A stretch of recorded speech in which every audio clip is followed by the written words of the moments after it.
was always the Jags. It was always the Jags. It was always the Jags. Always the Jags. Welcome into Always the Jags, your number one podcast for all things Jacksonville, all things Jaguars, all things Duval. Now, we're in free agency, and we're in the first wave. If you've been following, I tried to make some shorts about the guys that I would target in free agency. Tried to make some shorts like a pre-free agency mock draft. This episode won't be that long because Jaguars are very quiet in free agency. Not much happened.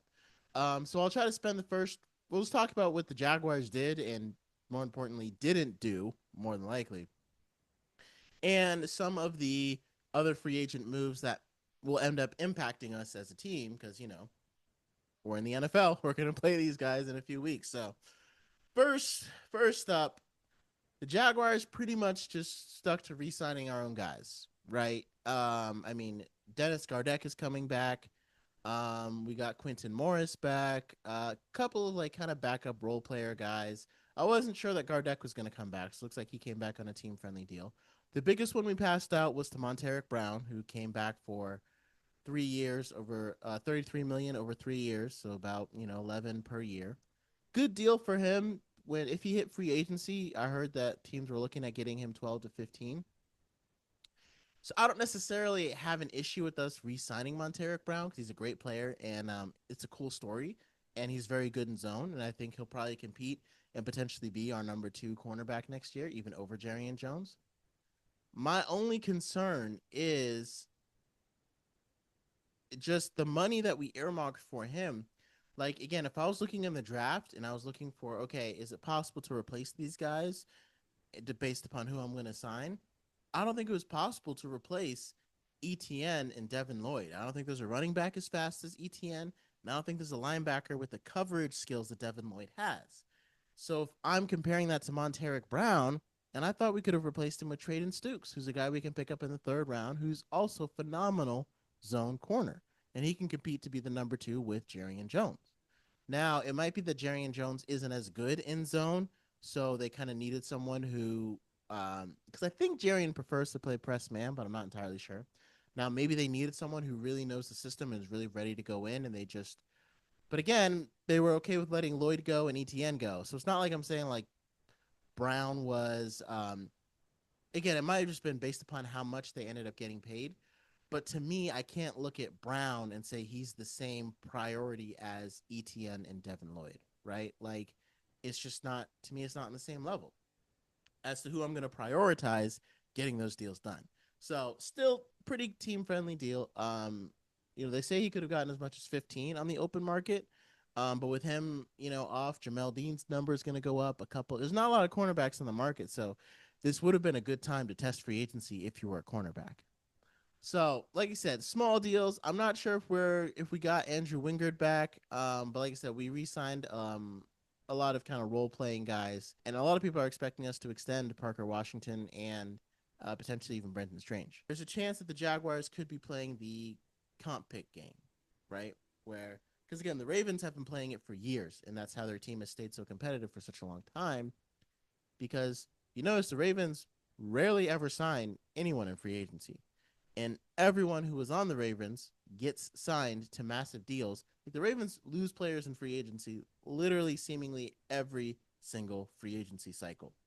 And they mitigate that by the comp pick formula because, again, they are a draft and develop team. So they draft these players, they develop them, and then they hit free agency, and other teams want to come snatch them up because they played so well in the Ravens system, and the Ravens go back to the board and continue drafting and developing guys that fit in their scheme.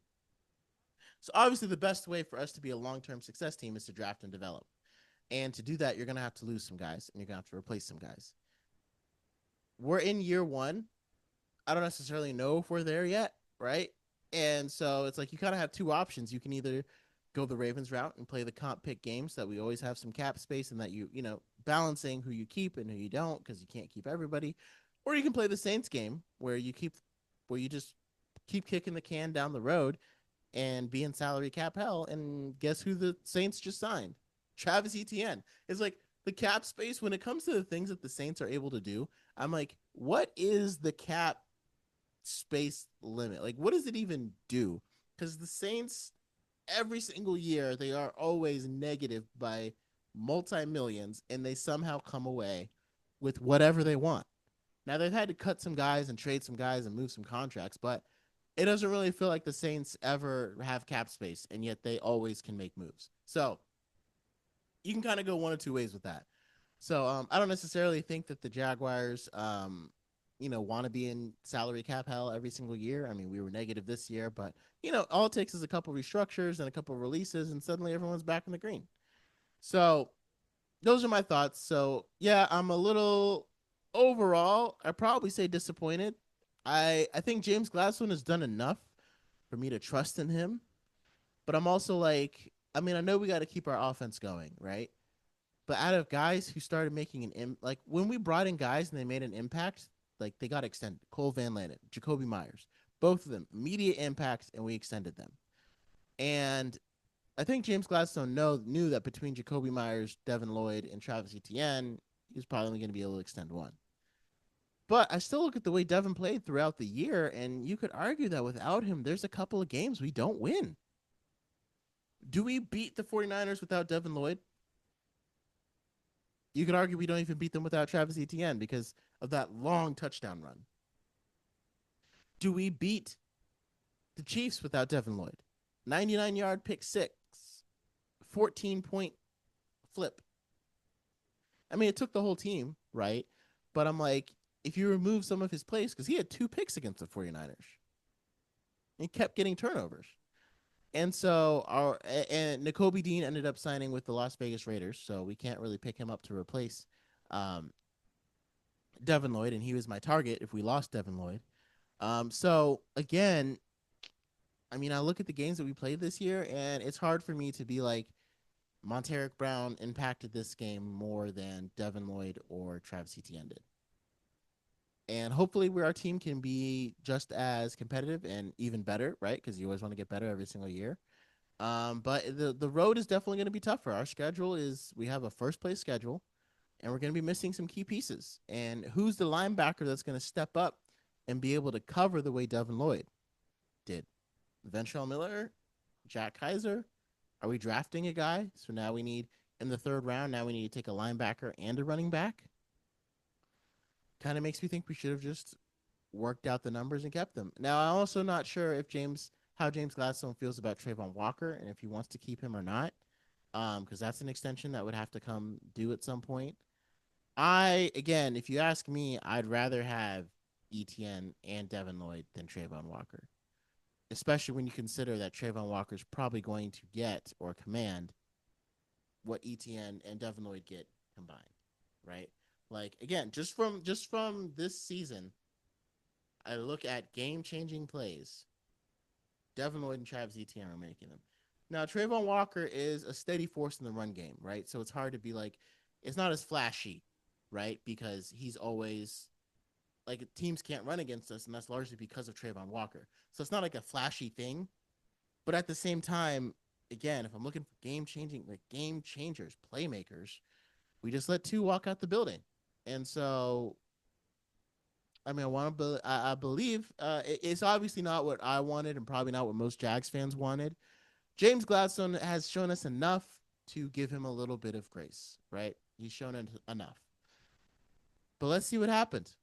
Let me know your thoughts down below. I think the Jaguars have positioned themselves to go and get not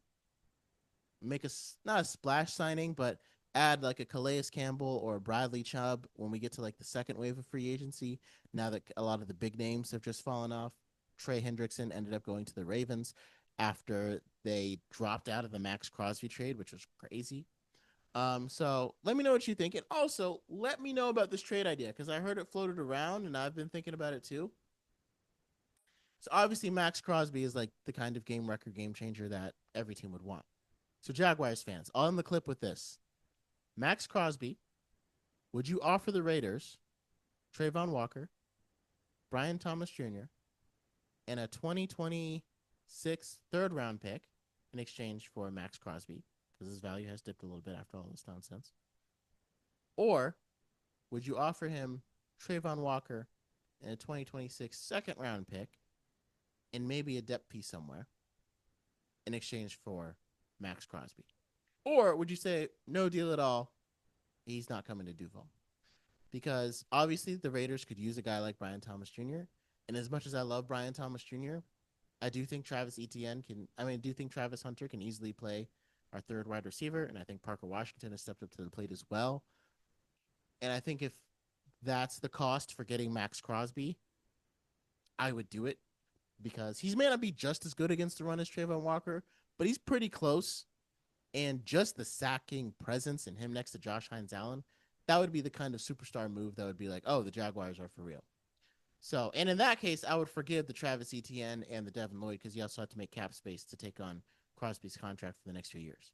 So let me know. To refresh the trade again, Max Crosby, we'd offer the Raiders Trayvon Walker, Brian Thomas Jr., and a 2026 third round pick, or Trayvon Walker and a 2026 second round pick, and then maybe a 2027 third rounder or a depth piece, something like that.